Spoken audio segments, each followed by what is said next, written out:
तो hello guys, welcome back to my video.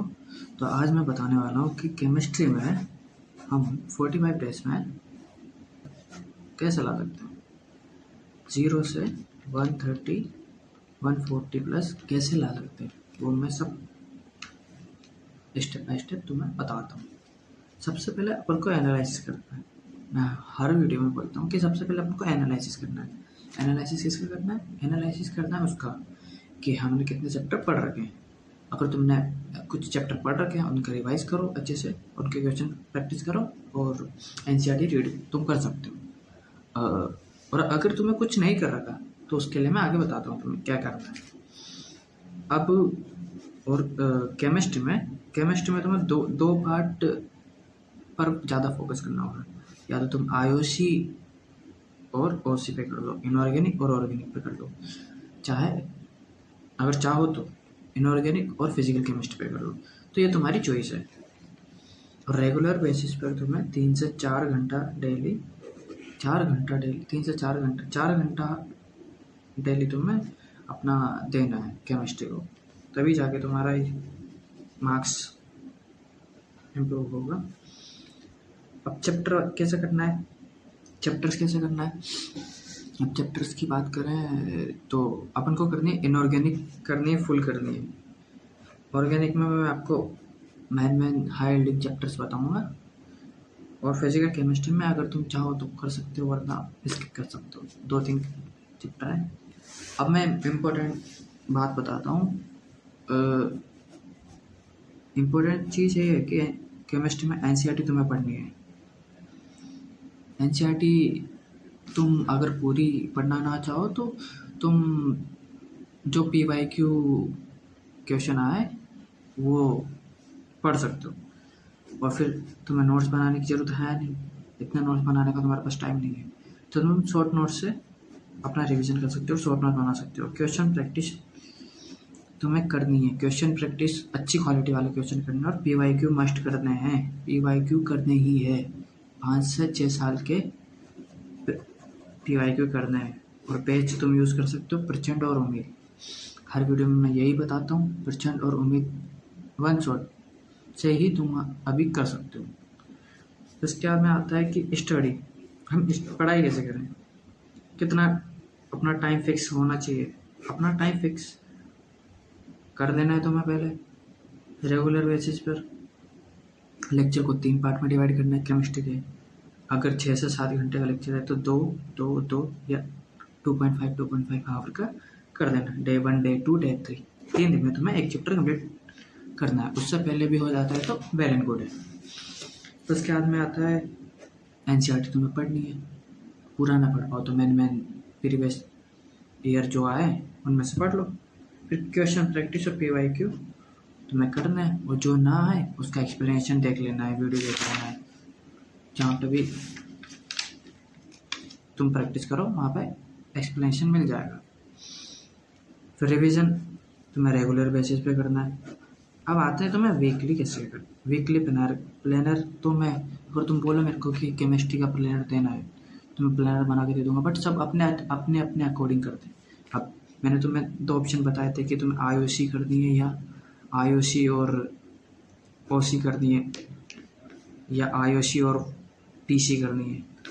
तो inorganic और ऑर्गेनिक करनी है, या और इनऑर्गेनिक और फिजिकल केमिस्ट्री करनी है। तो ये अपना अपना ओपिनियन है। मैं रिकमेंड करूँगा तो इनऑर्गेनिक और ऑर्गेनिक करो, अभी के लिए ठीक है। अब फिजिकल केमिस्ट्री के कुछ चैप्टर कर लो। अगर पहले इनऑर्गेनिक और ऑर्गेनिक करना है, फिर उसके बाद में फिजिकल केमिस्ट्री करनी। तो अब यही है कि जैसे हफ्ते में, एक वीक में 3 दिन इनऑर्गेनिक की, 3 दिन ओसी की ऑर्गेनिक, और संडे को 7th डे को जो इनकम्प्लीट हुआ उसको कंप्लीट किया, और पूरा वीकली का रिवाइज किया। यही तुम्हें करना है। और सेकंड वीक में यही करना है कि फर्स्ट डे से लेकर 3rd डे तक इनऑर्गेनिक करनी है, और 4th डे से 6th डे तक 3 दिन तुम्हें ऑर्गेनिक करनी है। फिर 7th डे पे अगर कंप्लीट हुआ तो रिवीजन करना है, और नहीं हुआ तो पहले जो कंप्लीट करके अपना रिवीजन और क्वेश्चन प्रैक्टिस वीकली बेसिस पे तुम्हें रिवाइज करना है। फिर वीक 3 पे, तीसरे हफ्ते में तुम्हें 3 दिन फिर IOC करनी है, फिर 3 दिन OC करनी है। ऐसे ही 4th वीक में तुम्हें 3 दिन IOC करनी है, फिर 3 दिन OC करनी है। ऐसे 5th वीक में तुम्हें IOC करनी है, OC करनी है।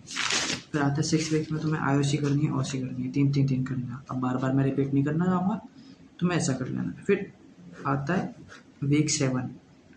वीक 7 में अब तुम तो बोलोगे कि भाई आपने तो 45 डे की बोला है, तो वीक 7 में 3 दिन बचते हैं। अगर 45 डे कैलेंडर के हिसाब से चाहें तो 3 दिन बचते हैं, उसमें तुम OC कर सकते हो, क्योंकि इनऑर्गेनिक तुम्हारा कंप्लीट हो जाएगा, आराम से हो जाएगा। OC बचेगा, OC का चैप्टर कर लेना। इसके अंदर रिवीजन तुम्हें कंटिन्यूस बेसिस पे करना है, डेली तो करना ही है, वीकली बेसिस पे भी करना है और वैसे भी करना है। तो अच्छे से रिवीजन करते ही जाना है, क्योंकि बाद में रिवीजन के लिए टाइम तुम्हारे पास बचेगा ही नहीं। जो तुम्हें बता रहा हूँ वही मैं फॉलो कर रहा हूँ। फिर नेक्स्ट चीज आती है टेस्ट। टेस्ट है मोस्ट इम्पोर्टेंट। टेस्ट तुम्हें ज़रूर देना है। उसके बाद में तुम टेस्ट का एनालिसिस करना है कि हमें कहाँ पे प्रॉब्लम है और कहाँ पे क्या है, थोड़ा सा। अब लास्ट बात है कि हमारे पास है टाइम कम, 45 से 50 डेज बचे हैं नीट के अप्रोक्स। सिलेबस कंप्लीट करना है, मेन अच्छे नंबर लाने हैं, 550 प्लस कोई जाना चाह रहा है, और केमिस्ट्री में अगर 130 से 140 प्लस लाना है तो इतना तो करना ही पड़ेगा। तो टाइम का यूज़ अच्छे से करना है, टाइम बिल्कुल वेस्ट करना ही नहीं है। जैसे भी कहीं अपन को कहीं भी 15-20 मिनट मिला है कहीं भी कुछ फ्री टाइम में, तो अपन को उसको वेस्ट नहीं करना है। उसमें अपन को इनऑर्गेनिक रिवाइज कर लेना है, थोड़ा सा कुछ उठा लिया, पीरियोडिक टेबल उठा ली, केमिस्ट्री उठा ली, कुछ भी तुम्हें रिवाइज करना है। और इस जो जर्नी को है, अपनी 45 डे की जो जर्नी है, इसको एंजॉय करके चलना है। एंजॉय करके चलोगे इस प्रोसेस को तो तुम अच्छे से बिना प्रेशर के कर ले जाओगे। और नीट से रिलेटेड हाँ, तो नीट के लिए टाइम थोड़ा कम बचा है, तो पढ़ाई करना ही होगा। तो अब तुम्हें ऐसे ही करना है। और लास्ट बात, नीट से रिलेटेड वीडियो मेरे चैनल पे मिल जाएगी, जाकर देख लेना। और अगर तुम्हें किसी अलग उस पर वीडियो चाहिए तो मेरे को कमेंट कर देना, फिर बनाते हैं। और सबसे पहले सब्सक्राइब करो, बेल आइकन को प्रेस करो और सपोर्ट करो। मिलते हैं नेक्स्ट वीडियो में, तब तक के लिए ओके बाय।